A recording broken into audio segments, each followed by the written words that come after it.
as a footy club at the moment. It's we had 20 more inside 50s, kicked 2 goals, 7 in the last quarter. So it's a gut-wrenching way to finish the season. And it was, can't help me be as, I'm just so proud of this footy club, the way we've been able to, right the way through, been able to face the challenges head on all through this season. And we did it again tonight. We're 5 goals down and kept coming and coming. And gave ourselves what we thought was every chance to win. John, what was the mood like in the rooms afterwards? They looked shattered out the field moments afterwards. What was it like inside the rooms? I think it's pretty obvious. It's pretty, we're a shattered group at the moment. I'm talking about just players, staff, everyone that has contributed to what's been an incredible experience for us as a footy club to be able to do what we're able to do. And, our players have been magnificent, right across the board. We've played the seniors right across our reserves as well, and kept their chin up all season, and our families. And so, from that perspective, it's, you can't help but reflect on a chance that might have been in there and we let slip. And when you look back, what area of today's game will you think will haunt you most? Oh, well, I mean, we'll look at probably the last quarter. Obviously, we kicked the 2 goals, 7, but there was the first half. We were probably inefficient going forward. We had plenty of chances to be a bit more effective and with our entries, and we weren't as effective as what we wanted to be. We fixed that up in the second half. We probably let them score a little bit too easily inside 50 at times as well. So they're probably a couple of areas that we'll look back on. But even so, we, as I said, we had the 20 inside 50s more and gave ourselves every chance. Heaney was pretty special after half time. What did you make of the way he inspired the group? Yeah, he was sensational. We put him forward in that second half a bit more permanently because we needed another target up there, and he was sensational. He gave us a real fighting chance to get over the line, as a number of blokes did, and they kept on going. Our group, they keep on going with the challenges there off field or on field, and they just keep on going. I really feel for our players tonight. We get back on the plane and go back to Melbourne, and we'd rather be pushing forward and keep playing. John, what do you say to some of the boys who missed their shots in the last quarter? I mean, is there any advice you can give them? History suggests that there's not much you can say tonight. Let's just let the dust settle. You always learn. We had 10 debutants tonight in a finals game, and we're always learning. What do you hope, John, that those young players who are playing a final for the first time can take from today and use in their careers going forward? It's just you need to make first of all, you've got to make sure you give yourself a chance. And we won 15 games this year, up from 5 last year. 15 games.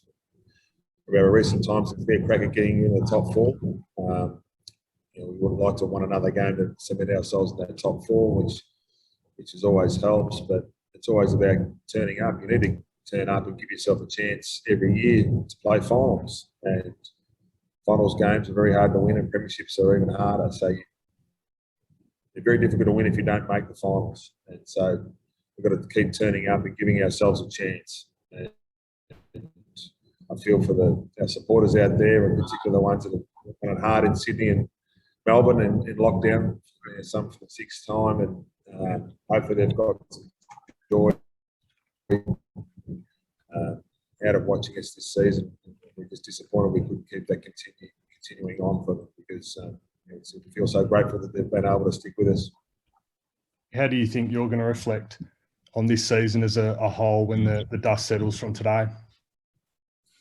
Oh, it'll take some time to get over the disappointment of today's game. That's like all of us. But I'm immensely proud of the footy club. To be able to ride with the punches that were thrown at us this year and just keep moving at a moment's notice. I'm just really proud of our playing group and our staff. They've done a wonderful job. Well, just looking ahead, in terms of personnel, are there any kind of players that you would love to add into this group for next season? Let's digest today. Let's digest the season first. We'll get into the off-season when the off-season hits us. Are there any surprise retirements in the rooms after the game?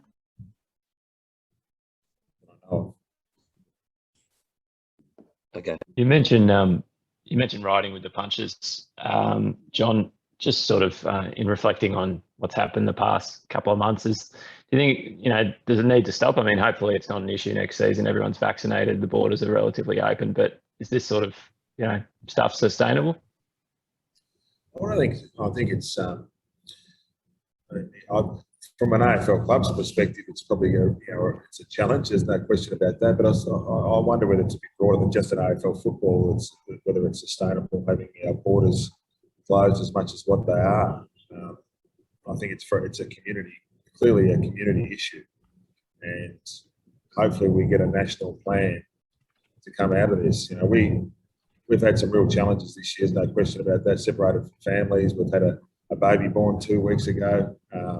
Some back home with illness or kids doing homeschooling or family issues. That happens. But we've been lucky enough to be able to continue to do the job that we do, even though we've had to pack up at a moment's notice here and there.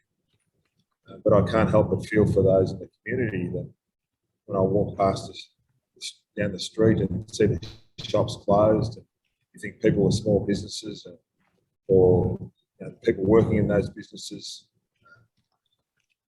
or can't see their loved ones because they're in a different state. It's a bit broader than AFL footy. I think it's a societal issue that hopefully we can work it out as one country and get going.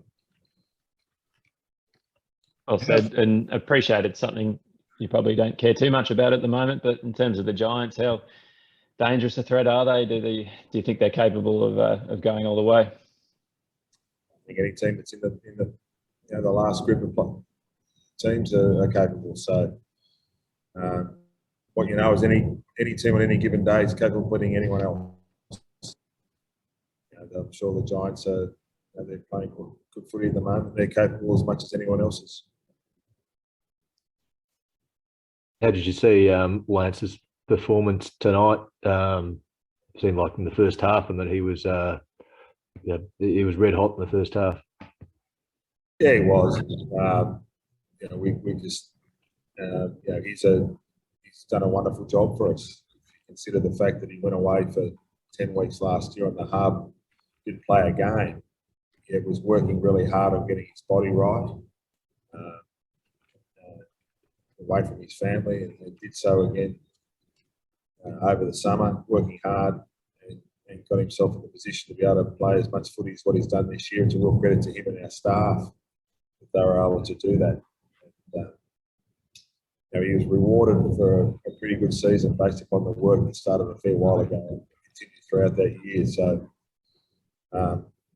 hopefully he's able to do that level of work next year as well to get himself right. But I think, for the moment, we just reflect on what he's done to this point. It's been a great effort. One more, guys. No more? Oh, sorry, just on the border situation as well. Are you guys free to go home now, or are there still further quarantine things and stuff like that you have to do? Oh, we've got the majority. We'll be going back to Melbourne, but we've got the majority of our list and a lot of our staff that are that originate from outside of Sydney. So there'll be some go back to Sydney, but there'll be some challenges getting those young players or staff members or like everyone else in society that want to get back home. We'll have those challenges as much as anyone else. So let's hope we can work through it.